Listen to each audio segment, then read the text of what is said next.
نبی کریم صلی اللہ علیہ وآلہ وسلم جب آپ تبلیغ کرتے، دین اسلام کی باتیں لوگوں کو سناتے، تو کافروں کو اثر کیوں نہ ہوتا تھا؟ اس کے متعلق اللہ تعالیٰ نے سورۃ بقرہ میں آیت نمبر 171 میں فرمایا، وَمَثَلُ الَّذِينَ كَفَرُوا كَمَثَلِ الَّذِي يَنْعِقُ بِمَا لَا يَسْمَعُ إِلَّا دُعَاءً وَنِدَاءً صُمٌّ بُكْمٌ عُمْيٌ فَهُمْ لَا يَعْقِلُونَ۔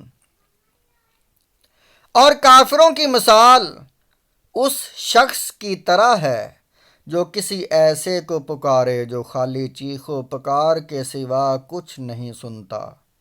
یہ کفار بہرے گنگے اندھے ہیں تو یہ سمجھتے نہیں۔ وَمَثَلُ الَّذِينَ كَفَرُوا، اور کافروں کی مثال حضور پر نور صلی اللہ تعالی علیہ وآلہ وسلم کافروں کو مسلسل دین حق کی دعوت دیتے رہتے۔ کافر سنتے تو تھے لیکن اس سے کچھ نفع حاصل نہ کرتے، یعنی ایمان نہ لاتے۔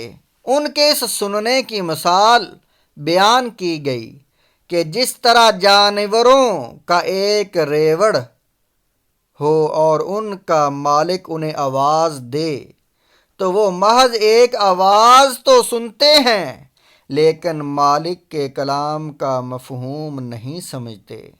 یوں ہی کافروں کا حال ہے کہ حبیب خدا صلی اللہ تعالی علیہ وآلہ وسلم انہیں حق کی طرف بلاتے ہیں، یہ ان کا کلام سنتے ہیں لیکن جواب میں جانوروں جیسا طرز عمل ظاہر کرتے ہیں۔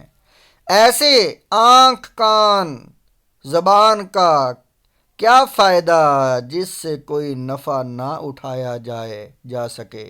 اس اعتبار سے تو یہ بہرے، گنگے اور اندھے ہیں۔